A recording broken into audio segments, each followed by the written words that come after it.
Happy Saturday. Today's video is about something I have a lot of personal experience with, and that is how to keep your arms straight and how to get your arms straight if you don't have full range of motion. This is a real common problem arm wrestlers face. They get limited range of motion due to all the elbow flexion that they're doing in arm wrestling. I have personal experience with this because I shattered my left elbow in a skateboarding accident and had to undergo a reconstruction surgery. You can see the outcome of that in my profile picture. At the end of that surgery, I only had about 70% range of motion, and I was told that I would never regain full range of motion, that I'd never be able to fully extend my arm. Over the course of the past 5 years, 4 to 5 years, I have gained the ability to fully extend my arm.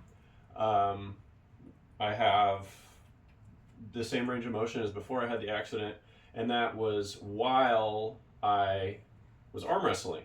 I arm wrestled for 3 out of those 5 years, and I actually gained the last bit of my end range of motion while working on my arm wrestling. So I'm going to tell you the things that I used to regain my full range of motion post-surgery, but also how I've been able to maintain full range of motion on my arm wrestling competitive arm over the past 3 years. I did not have full range of motion at all points of my arm wrestling career. There were periods where I'd lose segments of it, and I felt myself progressing towards being one of those, T-Rex arm guys, and that's not something that I can do with my other sports that I play, because like tennis has very, very many techniques that demand that your arm be able to snap to full extension. So I can't have limited range of motion.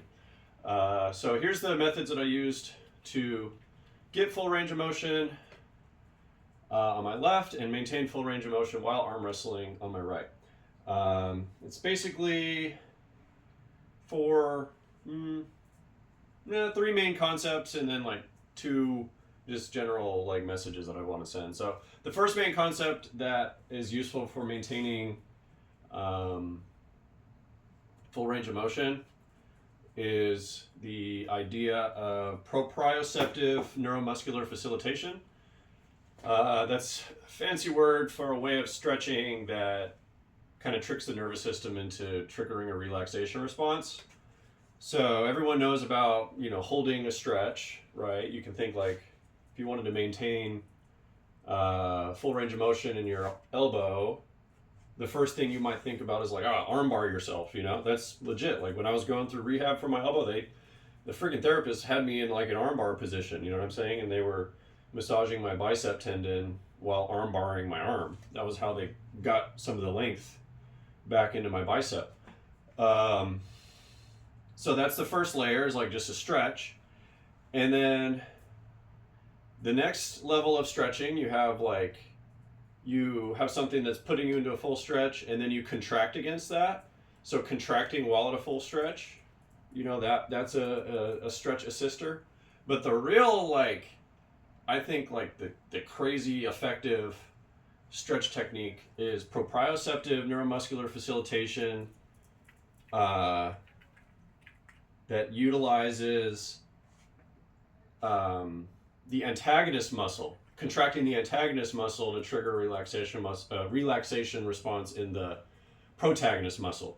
So in arm wrestling, our main protagonist for most styles is elbow flexion, everything related to elbow flexion. And so the antagonist would be tricep extension or elbow extension. And so contraction of the antagonist with the purpose of gaining elbow extension would be, contracting your tricep or like straightening your arm, flexing your arm straight and holding it. If you hold it straight for an extended period of time, it relaxes the nerves connected to the other side. So I'm holding my tricep, I'm flexing it, flexing the tricep straight. You do that for like 7 seconds, and it actually causes relaxation in the bicep. So you can more or less treat the arm wrestling toothache that everyone gets after practice and maintain your range of motion by just doing tricep extension work after you practice. So like the easiest one that I find to be able to do that I can just do like, you know, all day, any time of the day, is just grab a plate, like this is a 33, just, you know, rip some tricep extensions with a long contraction at the top, trying to flex those arms as straight as you can get them. You know what I'm saying? Like for like 7 seconds at the top each time.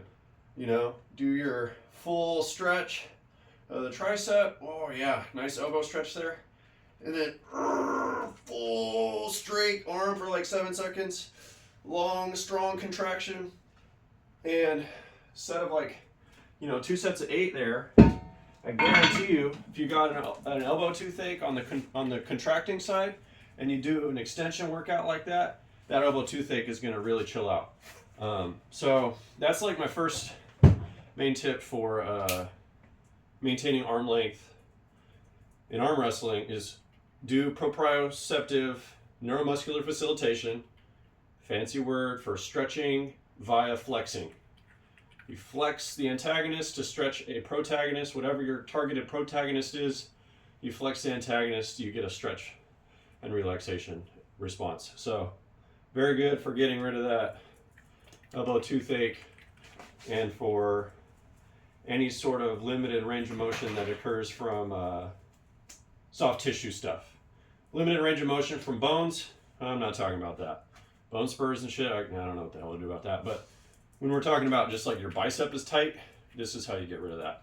So yeah, armbar yourself and flex into it. And so like I said, I had some, you know, those are like the methods, the flex it straight and do an armbar. Just the concepts that I've operated on along with those methods have been respectful range of motion work. So obviously full tricep extension work, but also full range of motion bicep work. You know, I think arm wrestlers get really fixated on building their locks, and so they do a lot of partials. Do your partials, but your partials don't get worse if you also do full ROM. You know what I'm saying? So that full ROM allows you to keep your length, keeps you healthy. It doesn't hurt your lock. Don't worry about that. So yeah, respect your full ROM. And also respect the fact that mobility reduces injury. If you're more flexible, you're less likely to get hurt. Just plain and simple. You know, you're not going to get your shit torn up. You're not going to get, you're going to have a more expanded range of motion. And so the range of positions in which you're stretched out of your comfort level will be reduced. So it gives you more options on the table when you're flexible, as well as reducing your injury chances. And so just, you know, respectful range of motion and respect flexibility. I think the limited range of motion, the elbow thing, as an athlete who plays other sports, I don't get that. I don't understand how people regard that as a badge of honor. It's extremely limiting if you intend to play any sport other than arm wrestling to have an arm that doesn't straighten.